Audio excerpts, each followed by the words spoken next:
ભાવનગરમાં લઠ્ઠાકાંડ અને ત્યારબાદ અનેક લોકોના મોત બાદ ગુજરાત પોલીસનું એક નવું તરફાર। દારૂબંધીવાળા ગુજરાતમાં પોલીસ હવે દારૂ ન પીવાની અપીલ કરી રહી છે। રોયલ સ્ટેગની બોટલો દારૂ ન પીવા માટે સૂચના આપવામાં આવી રહી છે। એસએમસી પોતે આ અપીલ કરી રહ્યું છે। સ્ટેટ મોનિટરિંગ સેલની અખબારી યાદી થકી અપીલ કરવામાં આવી છે। રોયલ સ્ટેગ દારૂ લીધો હોય તો સારવાર કરાવી લેવા માટે પણ લોકોને તેઓ સૂચના આપી રહ્યા છે, અપીલ કરી રહ્યા છે। શું ગુજરાતમાં રોયલ સ્ટેગ સિવાયનો દારૂ પીવાની છૂટ છે? આ સૌથી મોટો સવાલ થઈ રહ્યો છે, કારણ કે પોલીસ પ્રશાસન જે લોકોને અપીલ કરી રહ્યું છે તે નામ લઈને અપીલ કરી રહ્યું છે। હવે આ જ મુદ્દે સંવાદદાતા જિગ્નેશ અમારી સાથે જોડાઈ ચૂક્યા છે। જિગ્નેશ, ભાવનગર પોલીસના નાક નીચે આખો જ આ ખેલ રચાય છે, આખો જ આ કારસ્તાન ઘડવામાં આવે છે અને ત્યારબાદ કામગીરી સ્થાનિક પોલીસની તો શું છે એના પર આજે સવાલ છે, કારણ કે મોરચો એસએમસી પોતે સંભાળવો પડ્યો છે। હવે તપાસનું તરકટ રચવામાં આવી રહ્યું છે અને એવી અપીલ થઈ રહી છે કે ભાઈ આ રોયલ સ્ટેગનો દારૂ તમારે ન પીવો। એટલે શું ગુજરાતના વાસીઓ એ અલગ અલગ બ્રાન્ડનો જે બીજો દારૂ અને દેશી દારૂ એ પી શકે છે?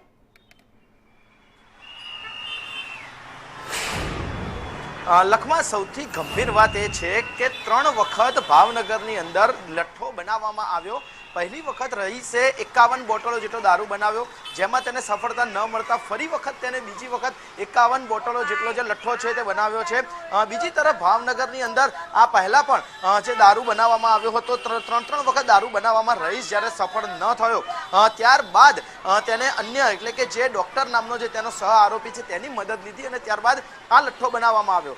લઠ્ઠો બન્યા બાદ જ્યારે રોયલ સ્ટેગની બોટલોમાં ભરી અને તેને વેચવામાં આવ્યું ત્યારે તેમણે દારૂ નહીં પરંતુ લોકોનું મોત માર્કેટમાં ફરતું કર્યું હતું અને માટે જ એક બાદ એક લોકોના જ્યારે મૃત્યુ થઈ રહ્યા છે, ત્યારબાદ 7 લોકોના અત્યારે મોતના આંકડા સામે આવ્યા અને ત્યારબાદ આખું જે તંત્ર છે તે હચમચી ગયું અને સેન્ટ્રલમાંથી એટલે કે રાજ્ય સરકારે તાત્કાલિક એસએમસીને આ કેસ સોંપવો પડ્યો। એસએમસીને આવતાની સાથે જ એક બાદ એક ખુલાસા થયા, આખું નેક્સસ બહાર આવ્યું, કોની કોની સંડોવણી હતી તે બહાર આવી અને હવે સવાલ એ ઊભા થાય છે કે ગુજરાતની અંદર ભાવનગરમાં બનેલો જો તમે 10 લઠ્ઠો પીધો હોય એટલે કે રોયલ સ્ટેગ પીધો હોય તો તમારે સારવાર લેવી પડે તેવી માહિતી પોલીસ પ્રસિદ્ધ કરે છે। જ્યારે કે ગુજરાતમાં દારૂબંધી છે તો દારૂબંધીના કેવા કાયદાનું અમલ થઈ રહ્યું છે તે સૌથી મોટો અને ગંભીર પ્રશ્ન છે।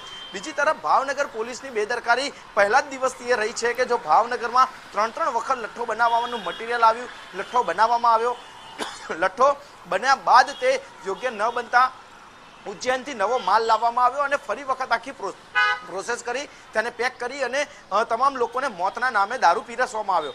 માટે જ એસએમસી અત્યારે આ આખા નેક્સસની તપાસ કરી રહી છે, કોની કોની સંડોવણી છે તેની તપાસ કરી રહી છે, દારૂ ક્યાં ક્યાં પહોંચ્યો તેની તપાસ થઈ રહી છે। પરંતુ આખી તપાસ છે તે 17 તારીખથી લઈ અને આજે 20 તારીખની વચ્ચે ચાલી છે। 17 તારીખે જ્યારે આ મામલો બનવાની શરૂઆત થઈ હતી ત્યારથી લઈ અને 19 તારીખ સુધી આખો મામલો ધીમે ધીમે ચાલ્યો અને જ્યારે એક બાદ એક મોતના આંકડા વધવા લાગ્યા ત્યારબાદ તરકટ ચાલુ થયું તપાસનું।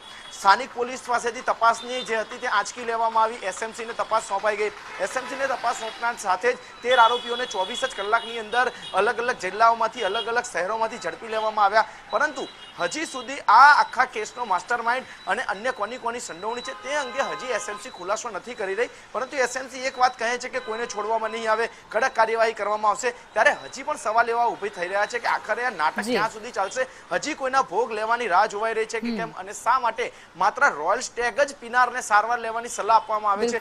ગુજરાતમાં દારૂબંધી છે તો લઠ્ઠો બને છે કેમ, દારૂ વેચાય છે કેમ, તે અંગે હજી સુધી કોઈ સવાલનો જવાબ નથી મળી રહ્યો। બિલકુલ, આભાર જિગ્નેશ, આપ જોડાયા તે બદલ।